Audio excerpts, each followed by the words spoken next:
আজকে আমরা থার্ড অধ্যায়ের মানে তৃতীয় অধ্যায় এই তৃতীয় অধ্যায়ের বড় প্রশ্ন সলভ করব।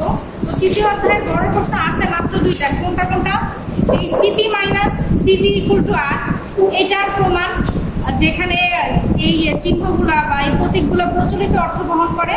আর একটা কি PV gamma equal to constant. ঠিক আছে, এই দুইটা হলো আমাদের সলভ করতে হবে। তো এখন আমরা তো সিপি মানে জানি না, সিভি মানে জানি না, এদের সূত্র আছে, এগুলোর ব্যাপার স্যাপার আছে। পিভি মানে এগুলো আমরা কিছুই জানি না, তো আমাদের অনেক বেসিক থেকে জানা লাগবে। তো আমি C P minus C V equal to R এই কোশ্চেনটা পড়াবো এখন, এবং এই কোশ্চেনটা পড়লে যেটা হবে এটা অনেক ছোট কোশ্চেন। পিভি গামা কনস্ট্যান্ট এটার মতো, এটা তো বড় না, মোটামুটি ছোট, এবং এটা সংক্ষিপ্ততেও আসে আবার বড় প্রশ্নতেও আসে, দুইটার মতো আসার মতো এটা কোশ্চেন, দুইটা জায়গায় আসার মতো। তো এটার জন্য আমার আরেকটা সূত্র লাগবে যেটা অলরেডি আমরা পড়ে ফেলছি এই চ্যাপ্টারের তাপগতিবিদ্যার প্রথম সূত্র। তাপগতিবিদ্যার প্রথম সূত্রতে আমরা যারা আগের ভিডিও দেখছি তারা জানো, নাহলে আমি আরেকবার একটুখানি রিভাইজ দিয়ে দিই। তাপগতিবিদ্যার এই প্রথম সূত্র, তাপগতিবিদ্যার প্রথম সূত্র এটা কি বলছিল? এটা বলছিল যে একটা যন্ত্রতে কি করা হয়, আমরা যদি তাপ প্রদান করি তাহলে যন্ত্রটা কি করে, এই তাপ শক্তিকে কাজে লাগায় কাজ পরিণত করে, মানে তাপকে আমরা কাজে লাগায় কাজ তৈরি করি, কাজ বানাই। তো যেমন কি বাষ্পীয় ইঞ্জিন, যেখানে আমরা বাষ্প বা তাপ দিয়ে কাজ করি, প্লাস বিমান কিংবা উড়োজাহাজ, এখানে কি হয়, অনেক জ্বালানি তাপ উৎপন্নের মাধ্যমে বাইরে বের করে দিয়ে ওই বিমান রকেটকে সামনের দিকে নিয়ে যায়। তার মানে তাপ যে একটা শক্তি, এই তাপকে আমরা ট্রান্সফার করতে পারি কিসে, কাজে। এবং এই তাপগতিবিদ্যার প্রথম সূত্রে বলছিল আপনি যদি তাপ কিউ প্রদান করেন তাহলে আপনার ওয়ার্ক ডাব্লু কি হবে, কিউ সমানুপাতিক ডাব্লু হবে। অর্থাৎ যদি আপনি তাপ বেশি দেন আপনার কাজ বেশি হবে, আপনি যদি তাপ কম দেন তাহলে কাজ কম হবে। এটা হলো তাপগতিবিদ্যার প্রথম সূত্র, যদিও এটা আমার অলরেডি বলা আছে আরেকটা ভিডিওতে। আচ্ছা, এখন এই সূত্রের এটাতে একটা রূপ, আরেকটা রূপ আছে, সেটা হলো বিজ্ঞানী ক্লসিয়াস। বিজ্ঞানী ক্লসিয়াস বলছিল কি, হ্যাঁ আপনি যে তাপ দিচ্ছেন, একটা জায়গায় যে আপনি তাপ দিবেন, এই তাপটা দুইটা ভাগে ভাগ হবে। কি একটা, আপনি এই তাপটা দিয়ে কি করতে পারবেন, হ্যাঁ কাজ তৈরি করতে পারবেন, তাপ দিয়ে আপনি কাজ পাবেন, কিন্তু কিছু তাপ নষ্ট হবে।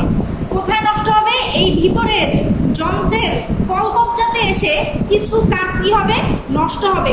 তাহলে আপনার তাপ শক্তি আসছে এখানে, তাপ শক্তি, এই তাপ শক্তি কাজে পরিণত হয়েছে, এবং এই তাপ শক্তি কিছুটা অভ্যন্তরীণ শক্তি তৈরি করছে। এখন কথা, এই অভ্যন্তরীণ শক্তিটা কি? এই অভ্যন্তরীণ শক্তিটা হলো, মনে করো আমরা একটা মেশিন কিংবা আমরা যে সকল যন্ত্রপাতি প্রথম দিকে ইউজ করি সেগুলা প্রথমে অনেক ভালো থাকে, কিন্তু 10 বছর পর কি এটা ভালো থাকবে? থাকবে না। হ্যাঁ, এটা নষ্ট হয়ে যায়, ভিতরে এদের ঘর্ষণ হয়, তাপ শক্তি উৎপন্ন হয়। মায়ের যে সেলাই মেশিন থাকে সেটা কিন্তু দেখবা যে 10 বছর পরে গ্যাট গ্যাট গ্যাট গ্যাট শব্দ করতেছে। কিছু ফ্যান আছে যে ফ্যানগুলো যখন চলে তখন হ্যাঁ হ্যাঁ হ্যাঁ হ্যাঁ করে শব্দ হয় না একটা? হ্যাঁ, এই যে শব্দটা উৎপন্ন হচ্ছে, শব্দ একটা শক্তি না? তো তুমি এখানে যন্ত্রটা চালাচ্ছ কিন্তু শব্দ তৈরি হচ্ছে, শব্দও তো একটা শক্তি। তার মানে এই যে ভিতরে তাপ শক্তি, এটা হিট উৎপন্ন হয়, ঘর্ষণ শক্তি কিংবা শব্দ শক্তি, এগুলো উৎপন্ন হওয়ার জন্য কিছু শক্তি কি ব্যয়িত হয়ে যায় না আসলে? তাহলে আসলে আমরা যেই শক্তিটাকে ইনপুট দেই সেটা দুই ভাগে ভাগ হয়। একটা হলো ভিতরে যে সকল জিনিসপত্র নষ্ট করতে ব্যবহৃত হয়, আর একটা তুমি রেজাল্ট পাও, কাজ পাও, যেটা তুমি করার জন্য ইউজ করছো সেটা পাও। একটা ইনপুট, একটা আউটপুট, আর একটা কি ভিতরের যে অংশের কারণে আমাদের জিনিসটা নষ্ট হয়ে যায়। তো এরকম একটা সূত্র আমরা এখানে তাপগতিবিদ্যার ক্ষেত্রে দেখছিলাম যে একটা ব্যাপার বলা যায় ডাব্লু সমানুপাতিক কিউ, আর একটা ব্যাপার হলো আসলে এই তাপ দুই ভাগে বিভক্ত হয়। একটা হলো অভ্যন্তরীণ শক্তি ডিইউ, আর একটা হলো ডিডাব্লু। তো ডিডি কেন দেওয়া হয়েছে সবার সামনে? ডিডি দেওয়া হয়েছে ক্ষুদ্র তাপের জন্য ক্ষুদ্র ক্ষতি ক্ষুদ্র কাজ। এটা ডি দিয়ে বোঝানো হয় ক্ষুদ্র, খুব বেশিটা আমরা আগে চিন্তা করি না, আমরা সবসময় ক্ষুদ্রটাই চিন্তা করি, এককটা চিন্তা করি, এর জন্য এখানে ডি দেওয়া হয়েছে। তো এখানে ক্লসিয়াসের বিবৃতিটা একবার পড়লেই বুঝবা এই সূত্রটাই ব্যবহার করা হয়েছে। তো আমি এই সূত্রটার কথা কেন বললাম, কারণ এই সূত্রটা আমার ওই C P minus C V equal to R, এইটার প্রমাণে আমার এই সূত্রটা অবশ্যই লাগবে। ঠিক আছে, তো বুঝতেছে এখানে? আচ্ছা, এখন দেখেন আমি তো আসলে সিপি মাইনাস সিভি এখন শিখাবো, কিন্তু C P minus C V equal to R মানে কি সেটা কি আমরা জানি না। তো এই C P minus C V equal to R জানার জন্য আগে আমাকে জানতে হবে সি মানে কি। সি মানে মোলার আপেক্ষিক তাপ, মোলার আপেক্ষিক তাপ। এই যে এখানে দেখেন আপনাদের এই বইটার খাতাটা মানে পিডিএফ এর ভিতরে প্রমাণ করে যে C P minus C V equal to R, এই প্রমাণের আগে কি আছে, করার আগে জেনে নেই একটা ব্যাপার আছে। তার মানে এই কোশ্চেনটা সলভ করার জন্য আমাকে অবশ্যই এই ব্যাপারগুলো জানতে হবে, নাহলে তো আমরা হুদাই এগুলো আমরা সলভ করতে পারবো না। তো মোলার আপেক্ষিক তাপটা কি, এটাকে সি দ্বারা প্রকাশ করা হয়। এটা কি বলছে? এটা বলছে কোন পদার্থের 1 মোলের উষ্ণতা, একটা পদার্থ আমি নিছি, একটা পদার্থ, এটা আমরা জানি একটা পদার্থে কি থাকে, অনেক মোল থাকে না, এর মাত্র 1 মোল, কয় মোল? মাত্র 1 মোলের উষ্ণতা মাত্র কতটুকু বাড়াবো? 1 কেলভিন বাড়াবো। অর্থাৎ যে কোনো একটা পদার্থের একবারে ক্ষুদ্র একক, সব থেকে ছোট একক 1 মোল, সেই 1 মোলের উষ্ণতা আমি কতটুকু বাড়াতে চাই? 1 কেলভিন বাড়াতে চাই। তাহলে আমার যেই তাপটা প্রয়োজন, সেটাই হলো আমার মোলার আপেক্ষিক তাপ সি। 1 মোলের তাপমাত্রা 1 কেলভিন বাড়াইতে চাই, আমার যেই তাপ লাগবে সেটা হলো আমার মোলার আপেক্ষিক তাপ সি। ক্লিয়ার? এখন এই সি এর একটা সূত্র আছে, কি সূত্র? সি মানে কিউ বাই এম টি। আপেক্ষিক তাপ, মোলার আপেক্ষিক তাপ সমান C equal to Q by M T. এখানে কিউটা কি? এখানে কিউ হলো আমার যেই তাপটা লাগতেছে, সেই তাপ শক্তিটা, যেই তাপ শক্তি আমার প্রয়োজন, সেই তাপ শক্তি। টিটা কি? কেলভিন, কেলভিনের তাপমাত্রা, কতটুকু তাপমাত্রা লাগতেছে সেই কেলভিন। এবং এম কি? এটার হলো মোলের পরিমাণ, মানে এটা 1 মোল নাকি 2 মোল নাকি 3 মোল, যেটা বলবো সেই মোলের পরিমাণ। ঠিক আছে? এখন এখানে একটা কিন্তু আছে, কি কিন্তু? এটার আগে আমাদেরকে যেটা করতে হবে সেটা হলো একটা ডি দিতে হবে, ডি, ক্ষুদ্র সময়ে ক্ষুদ্র তাপ শক্তি, ডিটি ডিকিউ হচ্ছে। ক্ষুদ্র সময়ে আমাদের ক্ষুদ্র তাপ শক্তি লাগে, মানে ক্ষুদ্র সময় বলতেছি, ক্ষুদ্র তাপমাত্রা বৃদ্ধি করার জন্য আমার ক্ষুদ্র তাপ শক্তি লাগবে। ঠিক আছে? তাহলে এই যে এখানে ভ্যারিয়েবলটা যেটা আমি বললাম, সি মানে আপেক্ষিক তাপ, মানে কি? আমার যদি আমি 1 মোলের তাপমাত্রা বের করতে চাই, সেই মোল এর তাপমাত্রা কতটুকু বাড়াতে চাই আমি, ডেলটি কিংবা ডিটি এটাও বলতে পারো, এতটুকু কেলভিন তাপমাত্রা বাড়াতে চাই। আমার প্রয়োজনীয় শক্তি কি? ডিকিউ আমার প্রয়োজনীয় শক্তি। তাহলে এই জিনিসটাই দেখো এখানে সুন্দর করে বলা আছে যে মোলার আপেক্ষিক তাপের সূত্র C equal to del Q equal to M del T. Bangla কথাগুলো নিচে লেখা আছে যে 1 এম মোলের তাপমাত্রা ডেল টিকে বাড়াতে গেলে আমার কিউ ডেল কিউ পরিমাণ তাপ শক্তি লাগবে। ঠিক আছে? এখন এখানে ডেলও থাকতে পারে, ডিও থাকতে পারে, ডেল যা বোঝায় ডিও তাই বোঝায়, সমস্যা নাই। ক্লিয়ার? বুঝা গেছে? এখন আরেকটা ব্যাপার কি, এটা তো তুমি 1 মোল ধরছো, যদি এটা 1 মোল ধরো তাহলে তো তোমার কোশ্চেনটা কি, সমীকরণটা কি হয়ে যাবে? DQ equal to dT, M তো বাদ হয়ে যাবে, এটা 1 মোল। ঠিক আছে? তো এই সি এর মান কি, সি এর সূত্র কি ক্লিয়ার? এখন সি এর সূত্র যদি ক্লিয়ার থাকে, এরপরে আসবে এই সি থেকে, সি এর দুইটা আন্ডা বাচ্চা আছে, একটা হলো সিপি, একটা হলো সিভি। সিপি আর সিভি, এটা হলো কি সি থেকে বের হয়েছে, মনে করো সি এর দুইটা বাচ্চা। আচ্ছা, সি যদি আমার হয়ে গেল কি dQ equal to M dT. এবার সেম জিনিস আমি ডিরেক্ট সূত্রটাই লিখে দেই, সিপি সিভি দুইটাই একই জিনিস, সিপিও এম ডিটি আর সিপিও এম ডিটি আর ডিকিউ বাই এম ডিটি, সিভিও ডিকিউ বাই এম ডিটি, একই জিনিস। তাহলে চেঞ্জ কিসে? চেঞ্জটা কিসে? সব সূত্র এক, সব সূত্র কি সেম, তাহলে চেঞ্জ কিসে? চেঞ্জ হলো এই সিপি, পি মানে কি? পি মানে হলো চাপ বা প্রেসার, ভি মানে কি? ভলিউম বা আয়তন। তাইলে সিপির সংজ্ঞাটা কি আসলে? কখনো যদি আসে যে সিপির সংজ্ঞা দাও কিংবা স্থির চাপে গ্যাসের মোলার আপেক্ষিক তাপ এটা বর্ণনা করো, তাইলে কি লিখবা? স্থির চাপে গ্যাসের মোলার আপেক্ষিক তাপ সিপি মানে শুধুমাত্র এই যে আগের সংজ্ঞাটাই ঠিক আছে, চাপ স্থির রেখে, এই কথাটুকু খালি নতুন। তার মানে ওই সিস্টেমটার আমি কি স্থির রাখছি? চাপ স্থির রাখছি। এখানে সিপি লিখেই দিচ্ছে, যেটা নিচে যেটা আছে সেটা স্থির রেখে 1 মোল গ্যাসের তাপমাত্রা 1 কেলভিন বাড়াতে যে তাপ প্রয়োজন সেটাই হলো আমার স্থির চাপে মোলার আপেক্ষিক তাপ। কোনো চেঞ্জ নাই, খালি কথা, খালি চেঞ্জ সামনে স্থির চাপ, চাপটা স্থির রেখে, বাকি সব জিনিস সেম, এই সূত্র সেম। এখান থেকে তুমি আরেকটা লাইন লিখতে পারো, ডিকিউর মান কি আসবে বলো তো? সিপি, আর হলো এম ডিটি, এম এর মান যেহেতু 1 তাহলে এমটা লেখার দরকার নেই, dQ equal to CP dT, এটা আমরা লিখতে পারি না? তার মানে এটা আমার একটা সূত্র হয়ে গেল। পরেরটা থেকে কি হবে? সব কিছু সেম, সিভিরটারও কি খালি চেঞ্জ, শুরুতে আমরা লিখবো আয়তন স্থির রেখে, বাকি যা আছে সব সেম। ঠিক আছে? তাহলে এখান থেকে আমরা আবার লিখতে পারি, এটা আমরা কি লিখতে পারি? ডিকিউ সমান, হইতেছে না?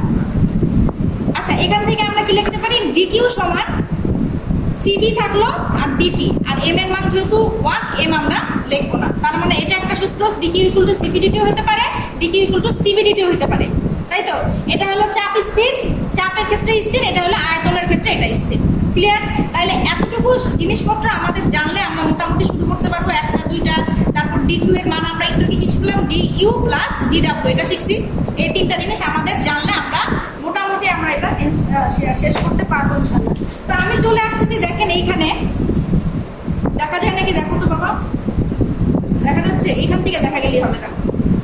থেকে দেখা যাইতেছে কিনা এই বছর, তাই না? আচ্ছা, প্রমাণ করো যে C P minus C V equal to R. আচ্ছা, এটা প্রমাণ করতে বলছে। এটা প্রমাণ করার জন্য আমি এটারে অর্ধেক প্রমাণ করো যে এখানে, হ্যাঁ এখানে।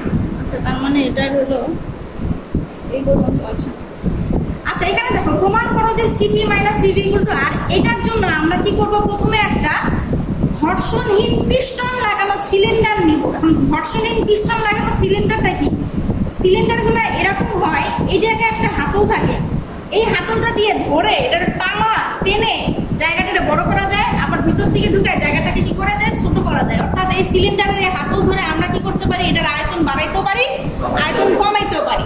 এখন এটার ভিতরে আছে কি, এটার ভিতরে আছে 1 মোল গ্যাস। কারণ কি, পুরো চ্যাপ্টার কি নিয়ে করতেছি আমরা, গ্যাসের স্থির চাপে গ্যাস, স্থির আয়তনে গ্যাস, শক্ত গ্যাস, এখানে আছে 1 মোল গ্যাস।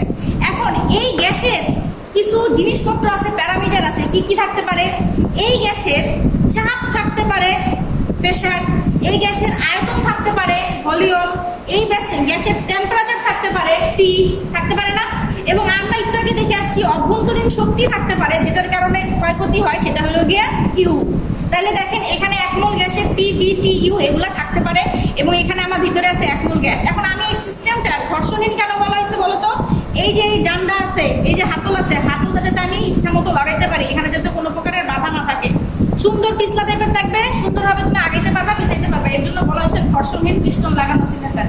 ঠিক আছে, এই ঘর্ষণহীন পিস্টন লাগানো সিলিন্ডারে 1 মোল আদর্শ গ্যাস দিচ্ছি, এর চাপ পি, আয়তন ভি, তাপমাত্রা টি, অভ্যন্তরীণ শক্তি ইউ। এখন কি হয়েছে চেঞ্জ, আমি এখানে বাইরে থেকে কি করতে হবে, আমাকে ডিকিউ তাপ শক্তি আমি প্রদান করছি। দেখো লেখা আছে, আমি বাইরে থেকে তাপ শক্তি প্রদান করছি। কি তাপ শক্তি, ডিকিউ, মানে খুবই ক্ষুদ্র, খুবই ক্ষুদ্র একটা চেঞ্জ করছি, তাপ শক্তি প্রদান করছি। তাহলে এটার যদি তাপ শক্তিটা ডিকিউ হয়, এগুলো প্রত্যেকটা কি চেঞ্জ হয়ে একটা ডিপি হবে, একটা ডিবি হবে, একটা ডিটি হবে, একটা ডিইউ হবে না? এদেরও তো পরিবর্তন ঘটবে তাপ শক্তি পাওয়ার পর। ওরা কি আগের অবস্থায় থাকবে? ওরাও চেঞ্জ হবে। তাহলে এখানে দেখো এটাই লেখা আছে, ডিকিউ তাপ শক্তি এতে প্রদান করা হলে পিভিটিউ পরিবর্তন হয়ে ডিপি, পিভিটিউ পরিবর্তন হয়ে ডিপি, ডিভি, ডিটি, ডিইউ হয়ে যাবে। এটা এখানে লেখা আছে, তাই না? তো এখন আমরা এই কোশ্চেনটা সলভ করার জন্য যেটা করব সেটা হলো, মনে করি আয়তন স্থির। তার মানে তোমাকে প্রথমে মনে রাখতে হবে আমাদের যে দুইটা ঘটনা ছিল, একটা হলো চাপ স্থির থাকে একবার, একটা হলো আয়তন স্থির থাকে একবার, তাই না? তো প্রথমে আমরা কি ধরলাম, ধরি আয়তন স্থির। তাহলে আয়তন যদি আমরা স্থির ধরি, তাহলে আয়তন স্থির, এটাই প্রথম, আয়তন স্থির ধরি, আমাদের আয়তন স্থির। তাহলে আয়তন যদি স্থির থাকে, আমরা অলরেডি দুইটা সূত্র শিখে আসছিলাম। আয়তন স্থির থাকলে CV equal to dQ M dT, এটা করছিলাম না? তাহলে CV equal to dQ by dT, এটা তো আমরা পড়ে আসছি। এখানে একটা কি ছিল, এম ছিল। এম দরকার নাই, কারণ এখানে আমরা কি ধরছি, এখানে ধরছি 1 মোল গ্যাসের মান কত, 1 মোল। পুরো শুরু থেকে আমরা কি শুরু করছি, যে 1 মোল গ্যাস নিয়ে 1 মোলের চিন্তা করতেছি। তাহলে আমাদের যে এই সূত্রটা কি ছিল, CV equal to dQ M dT, তাহলে মানে এই এম নিয়ে আমাদের চিন্তা করার দরকার নাই, এম এর মান তো 1, তাই না? তাহলে CV equal to dQ by dT, এই পর্যন্ত ঠিক আছে। তারপর আমি বলছিলাম এখান থেকে আমরা সহজেই কি লিখতে পারি, ডিকিউ এর মান হলো সিভি ডিটি, এটা লেখা যাবে না? লেখা গেল। এটা তোমরা দিয়ে রাখবা 1 নাম্বার সমীকরণ। ঠিক আছে, তার মানে আমরা প্রথমে কি ধরছি, আয়তন স্থির, এটা ধরলাম, এখান থেকে এই দুটা লেখা রাখলাম। তারপরটা কি, তাপগতিবিদ্যার প্রথম সূত্র অনুসারে, তাপগতিবিদ্যার প্রথম সূত্র অনুসারে। ঠিক আছে, এখানে দেখো তাপগতিবিদ্যার প্রথম সূত্র অনুসারে, এই পাশে রাখলেই তো হয়, এই যে এখানে দেখলেই তো হয়ে যাচ্ছে। আচ্ছা, তাপগতিবিদ্যার প্রথম সূত্র অনুসারে কি হচ্ছে, ডিকিউ এর মান আমরা জানি ডিইউ প্লাস ডিডব্লিউ, তাই না? এখন পর্যন্ত কিন্তু আয়তন স্থিরের কাহিনী চলতেছে, আয়তন স্থির। তাহলে ডিকিউ এর মান তুমি কি পাইলাম, সিভিডিটি মান বসাই দেই।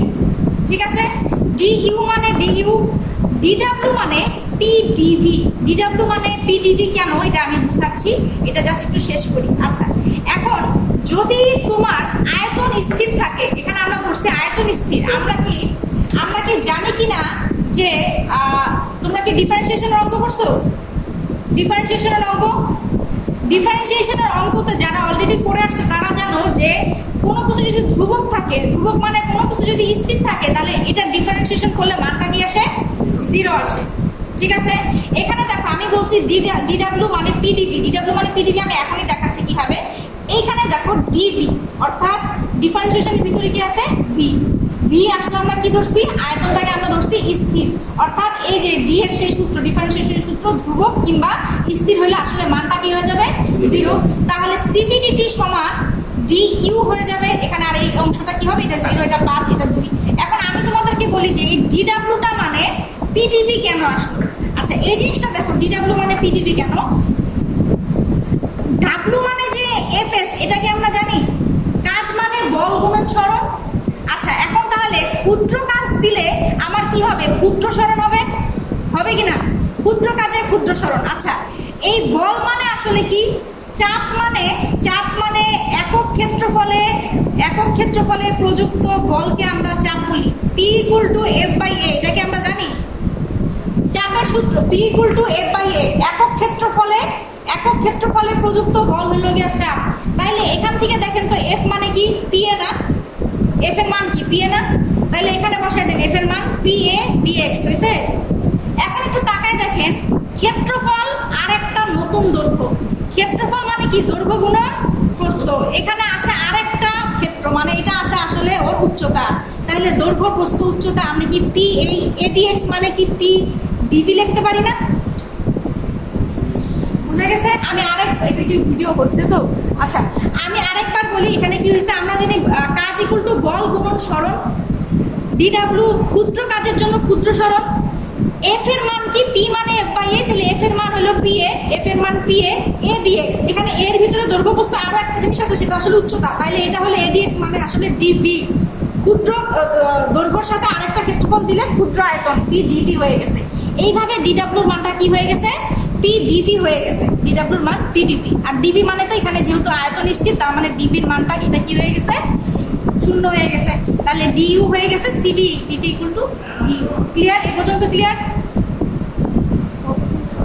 আচ্ছা তো এই 2 নাম্বার পর্যন্ত শেষ আমাদের। তো আয়তন স্থিরের 2টা সমীকরণ পাইলাম। এরপরে আমরা যেটা ধরবো সেটা হলো চাপ স্থির হলে কি হবে, চাপ স্থির। তো চাপ স্থিরের জন্য দেখো তোমার একই জিনিস লিখবা, যে স্থির চাপে 1 মোল গ্যাসের মোলার আপেক্ষিক তাপ আগেরটাই, যেটা এখানে ছিল, এখানে খালি চেঞ্জ কি হবে, সিপি আসবে। চাপ স্থির থাকলে কি হবে, নতুন সিপি। তাহলে সিপির মান কত, সিপির মান আমার সেই ডিকিউ ডিটি, তাহলে এই পাশে কি আসবে, dQ equal to CP dT, তাই তো এই পর্যন্ত আসবে। একই জিনিস আগেরটাই লিখছি, এখানে এটার নাম দিয়ে দাও 3। এখন এই ক্ষেত্রেও একটু আগে যেমন আবার তাপগতিবিদ্যার প্রথম সূত্র নিয়ে আসছিলাম, এক্ষেত্রেও তাপগতিবিদ্যার আবারও প্রথম সূত্র অনুসারে পাই, তাপগতিবিদ্যার প্রথম সূত্র অনুসারে কি পাই, D Q equal to D U plus D W, এটাই তো আমাদের প্রথম সূত্র। আচ্ছা ডিকিউ এর মান আমরা এখন কি পাইলাম, যেহেতু চাপ স্থির চলতেছে, ডিকিউ মানে আমার সিপি ডিটি, তাই তো। ডিইউ এর মান তুমি একটু আগে রেখে আসছো, ডিইউ এর মান হলো সিভি ডিটি, তাই না। তাহলে ডিইউ এর মান লেখা দিলাম সিভি ডিটি। এখন এই ডিডাব্লিউর মানও তুমি লেখা রেখে আসছো, কোথায় ডিডাব্লিউর মান, ডিডাব্লিউর মান এই যে এখানে ছিল, আমরা একটু আগে বের করে দেখালাম। ডিডাব্লিউর মান আসলে কি আসে, পিডিভি, ক্লিয়ার না। এই যে ডিডাব্লিউর মান আমাদের পিডিভি, তাহলে আমরা লিখে ফেললাম ডিডাব্লিউর মান হলো পিডিভি। তাহলে ডিকিউ এর মান আসছে 3 থেকে, ডিইউ এর মান আসছে আগের পেজের 2 থেকে, এবং ডিডাব্লিউ মান হলো পিডিভি, ঠিক আছে। তাহলে 3টা সমীকরণে আমরা মানটা জাস্ট বসাই দিলাম। এখন আমরা যেটা করব সেটা হলো আমাদের মিলাইতে হবে কি, আমাদের মিলাইতে হবে C P minus C V equal to R, এটা মিলাইতে হবে না। আচ্ছা তাহলে আমি সিপি আর সিভিটাকে এক পাশে আনি, CP dT minus CV dT আনলাম, এই পাশে কি থাকলো, পিডিবি, ঠিক আছে, পিডিবি থাকলো। তাহলে CP dT minus CV dT, প্রথমত যদি আমরা কোশ্চেনটাকে বড় না করতে চাই, বড় যদি না করতে চাই, তাহলে আমরা এই পিডিবির মান ডিরেক্ট বসাই দিব আর ডিটি। আমি দেখাই দিব আবারও যে এই পিডিবির মান আর ডিটি কীভাবে হয় সেটা আমি দেখাই দেবো, সরি আর ডি এটা হবে, আচ্ছা আর ডিটি এটা হবে, হ্যাঁ আর ডিটি। পিডিবির মান আর ডিটি আমরা ডিরেক্ট বসাই দিব যদি আমরা কোশ্চেনটাকে বড় না করতে চাই, আর বড় করতে চাইলে কীভাবে বের করবো সেটা আমি দেখাই দিচ্ছি। তাহলে এই যে ডিটি ডিটি ডিটি সবার ডিটি কাটা, সিপি মাইনাস সিভি সমান আর, এই যে প্রমাণ, ঠিক আছে, এই যে আমার প্রমাণ হয়ে গেল। আমি আবার বলতেছি, একবার আমি বলি কি হয়েছে ব্যাপারটা। প্রথমে আমরা আয়তন স্থির রাখছি, আর দেখা যাচ্ছে নাকি, দেখো তো লাস্টের এটা, আয়তন স্থির রাখছি, আয়তনের সূত্র বসাইছি, এখানে এই এমটা থাকবে না, ডিরেক্ট এটা গুণ দিয়ে বের করছি।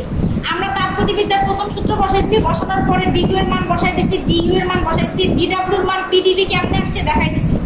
যেহেতু এখানে আয়তন স্থির, এই ডিবির মানটা হয়ে গেছে কনস্ট্যান্ট। কোনো কিছুর মান ধ্রুবক থাকলে এখানে যদি কনস্ট্যান্ট থাকে এটার মান হয়ে যায় 0। তাইলে এটা বাদ সিবিডিটি ইকুয়াল টু ডিইউ। এখানে একটা সমীকরণ, এখানে একটা সমীকরণ, যেখানে আছে ডিকিউ এর মান, যেখানে আছে ডিইউ এর মান। আচ্ছা, চাপ স্থির থাকলে সিপির মান কি হবে এটা একবার বের করে রাখছি, এখানে আছে ডিকিউ এর মান। আবারও চাপ স্থিরের ক্ষেত্রে তাপগতিবিদ্যার প্রথম সূত্রকে নিয়ে আসছি, বসাই দিছি। এই এখান থেকে 3 নাম্বার থেকে ডিকিউ এর মান বসাইছি, তারপর ডিইউ এর মান বসাইছি 2 নাম্বার থেকে, আর ডিডব্লিউ এর মান আমি পিটিভি যেটা আমি অলরেডি দিয়ে ফেলছি সেটা বসাই দিছি। এই দুটাকে ক্যালকুলেশন করে কি করছি, পিডিভিটা থেকে আমি লিখছি যে পিডিভি সমান আর ডিটি, এটা লিখছি। লেখার পরে সিপিকে এক পাশে করে মাইনাস করে আমি আর ডিটির এটা বসানোর পরে ডিটি সবার কেটে দিছি, C P minus C P equal to R হয়ে গেছে। কিন্তু আমাদের অজানা থেকে যাচ্ছে যে পিডিভিটা কেন আর ডিটি, এটা অজানা থেকে যেতেছে না। এটা আমি দেখাই। ছোটবেলায় আমরা একটা সূত্র পড়ছিলাম, পিভি ইকুয়াল টু এনআরটি, মনে আছে? আচ্ছা, পিভি ইকুয়াল টু এনআরটি আমরা পড়ে আসছিলাম। এখন মনে করো আমাদের সবকিছু আমরা শুরু করছি কি থেকে, 1 মোল। এন এর মান কত?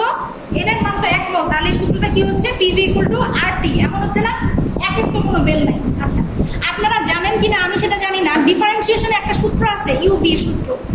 ইউভির একটা সূত্র আছে, যদি দুটো জিনিস গুণন অবস্থায় থাকে তাহলে ডিফারেন্সিয়েশন করলে প্রথমে তুমি একটাকে বের করে আরেকটাকে ডিফারেন্সিয়েশন করতে হবে, আবার অন্যটাকে বাইরে রেখে আরেকটা ডিফারেন্সিয়েশন করতে হবে। এই সূত্রটাকে আমরা জানি যে ডিইউ, এভাবে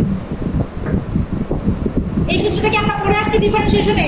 যদি দুইটা বস্তু থাকে এক্স ওয়াই, আচ্ছা আমি এক্স ওয়াই দিয়ে লিখি, যদি মনে করে এক্স ওয়াই দুইটা বস্তু আছে, ডিফারেন্সিয়েশনের সূত্র কি, এক্স বাইরে থাকবে, ডি প্রথমে অপারেট করবে কাকে, ওয়াই কে অপারেট করবে, আবার ওয়াই একবার বাইরে থাকবে, ডি কাকে অপারেট করবে, এক্স কে অপারেট করবে। এরকম একটা সূত্র আছে। তাহলে আমরা এই পিভি ইকুয়াল টু এনআরটি সূত্রতে এন এর মান কি বসাইছি, এন এর মান হলো আমার 1। তাহলে এটা দুইটারই আমরা কি করব, দুইটারই আমরা ডিফারেন্সিয়েট করব। পিভি ডি আর টি ডিফারেন্সিয়েট করতেছি। এখানে ডিফারেন্সিয়েট ডি মানে যে কথা, সময়ের সাপেক্ষে করলে টি দিয়ে দিবা নিচে, একই জিনিস, সূত্র একই। তাহলে এখানে ডিফারেন্সিয়েট করলে কি হবে, একবার টি থাকবে বাহিরে ডিভি ডিটি, আবার ভি থাকবে বাইরে ডিপি ডিটি। দেখো বুঝো কিনা কি করলাম। এই একবার কি, এই সূত্র মতো যেমন একবার এক্স বাইরে আসছিল ভিতরে ওয়াই, ওয়াই বাইরে আসছিল ভিতরে ডি, এবারও কি এই অপারেশনটা পি কে বাইরে রেখে একবার ভি কে অপারেট করবে, আবার এই ভি কে বাইরে রেখে একবার পি কে অপারেট করবে। সেম এই পাশেও সেম, আর বাইরে থাকবে ডিটি, আবার এই পাশেও সেম প্লাস একবার টি বাইরে থাকবে ডিআর ডিটি। ঠিক আছে, এমন হবে না ব্যাপারটা? এখন সবই ঠিক ছিল, কি চেঞ্জ দেখো তো, চেঞ্জ হলো ডিআর। আর কি একটা মোলার গ্যাস ধ্রুবক, মনে আছে? আর এইখানে আর মোলার গ্যাস ধ্রুবক, এটার মান আছে, আর এর মান 8.314 মোলার গ্যাস ধ্রুবক। তার মানে আমি কি বলছিলাম, এই ডিডিটির ভিতরে আল্লাহর রাস্তায় যত কনস্ট্যান্ট কিংবা ধ্রুবক আসবে সেটার মান কি হয়ে যাবে, 0 হয়ে যাবে। ডিডিটির ভিতরে যত কনস্ট্যান্ট আসবে তার মান কি হয়ে যাবে, 0। তাহলে এই ডিডিটির ভিতরে কনস্ট্যান্ট আইসা পড়ছে মোলার গ্যাস ধ্রুবক, তাহলে এটার মান হয়ে যাবে কি, 0। এটা বাদ, ক্লিয়ার? বাদ হয়ে গেছে, হয়ে গেছে। আমি লাস্ট মোমেন্টে আইসা আমি এই যে শেষের দিকে আইসা কি স্থির রাখছি ভাই, চাপ স্থির রাখছি, পি স্থির, অর্থাৎ কি পি এর মানটাও কি কনস্ট্যান্ট না? দেখেন এখানে আবার ডিডিটির ভিতরে কি ঢুকে গেছে, পি ঢুকে গেছে। তার মানে ইনিও কত আমি কনস্ট্যান্ট নিজে ধরছি, তাহলে এটাও কি 0 না? তাহলে এই রাশির মধ্যে এটা আর হওয়ার কারণে 0, এটা পি নিজে ধ্রুবক ধরার কারণে এটা 0, স্থির ধরার কারণে 0। তাহলে বাচ্চা আছে কারা, পি ডিভি ডিটি আর আর ডিটি ডিটি, তাই তো? এখন নিচের ডিটি কাইটা দাও, তাহলে আমরা পাই পিডিভি সমান আর ডিটি। এই যে পিডিভি সমান আর ডিটি, যেটা প্রমাণ তোমার লেখা দেওয়ার প্রয়োজন নাই, কিন্তু তোমাকে জানতে হবে যে কেমনে প্রমাণটা আসলো। যদি এই কোশ্চেন বড় কোশ্চেন আইসা পড়ে, এখানে আমি যতটুকু লিখছি তা তো আছেই, বড় কোশ্চেন যদি আসে তুমি এটা দিতে পারো। আমি এখানে যে যা এখানে করছি সেটা কিন্তু আমি এখানে পিভি ইকুয়াল টু এনআরটি কেমনে অন্তরীকরণ করে কি হয়েছে সেটা কিন্তু লেখা দিচ্ছি, সেম জিনিসই লেখা আছে। বুঝা গেল? এটা হলো মোটামুটি C P minus C P equal to R এর প্রমাণ। এরপরে এখানকার কিছু সূত্র মিলাই আমরা P V gamma equal to constant এটা প্রমাণ করে ফেলবো, যেটা সম্পূর্ণ কি একটা গাণিতিক ব্যাখ্যা। ঠিক আছে, মানে ম্যাথ সম্পূর্ণটা, ভয় পাওয়ার কিছু নেই, পুরোটাই একটা ম্যাথ। ক্লিয়ার? কারো কোনো কোশ্চেন থাকলে এখন করতে পারো।